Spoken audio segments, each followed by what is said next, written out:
আজকে তাকায় দেখো তোমার মতো যুবক ঢাকা কলেজে লেখাপড়া করে, মাথায় পাগড়ি, বড় দাড়ি, বড় জামা, পেছন দিক দিয়ে তাকাইলে মনে হয় মসজিদের খতিব। যদি জিজ্ঞাসা করি তুমি মসজিদে কোথায় নামাজ পড়াও, আমি আরবি তো ভালো করে জানি না, কিসের নামাজ পড়াবো?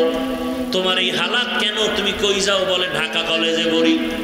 তুমি যে ঢাকা কলেজে ক্লাস করো এই পাগড়ি রেখা, টুপি রেখা? কয় হ্যাঁ। সমস্যা হয় না? কয় না।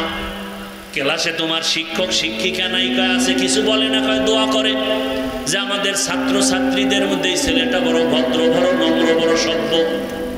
মাঝে মাঝে জিজ্ঞাসা করি বাবা তুমি যে ঢাকা কলেজে এই পাগড়ি নিয়ে যাও, তোমার ক্লাসের মধ্যে মেয়েরা নাই? কয় আছে। ডিস্টার্ব করে না? আড্ডাখানায় ডাকে না? কয় ডাকে। মাঝে মাঝে সবাই মিলে যখন আড্ডায় যাবে আমারে দাওয়াত দেয়, আমি ইস্তেগফার করি। জবাব দেওয়ার আগে আল্লাহর কুদরত, আমার ক্লাসের মেয়েরা জবাব দিয়া বলে ডিস্টার্ব করিস না, ও আল্লাহর পথে আছে, ওরে ছাইরা দে, আমরা চল। এইভাবে আমি চলতেছি রে বাবা।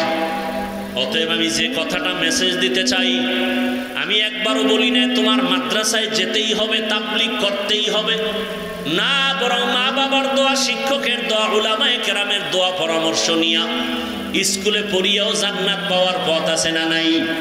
কলেজে পড়িয়া জান্নাত পাওয়ার পথ আছে না নাই? ওই জায়গায় থাকিয়া দাঁড়িয়ে রাখো, নামাজ পড়ো, মা বাবার খেদমত করো, আর জীবনে কারো হক নষ্ট করিও না, গালি দিও না, জবান দিয়া কষ্ট দিও না। ডাক্তার হলেও তোমার জীবন ধন্য, ইঞ্জিনিয়ার হলেও তোমার জীবন ধন্য। আজকে যদি এই মানসিক অবস্থা নিয়া আমার দেশের কলেজের ছেলেরা এসপি হয়, ডিসি হয়, আমার দেশে আমগার আন্দোলন করা লাগবে না।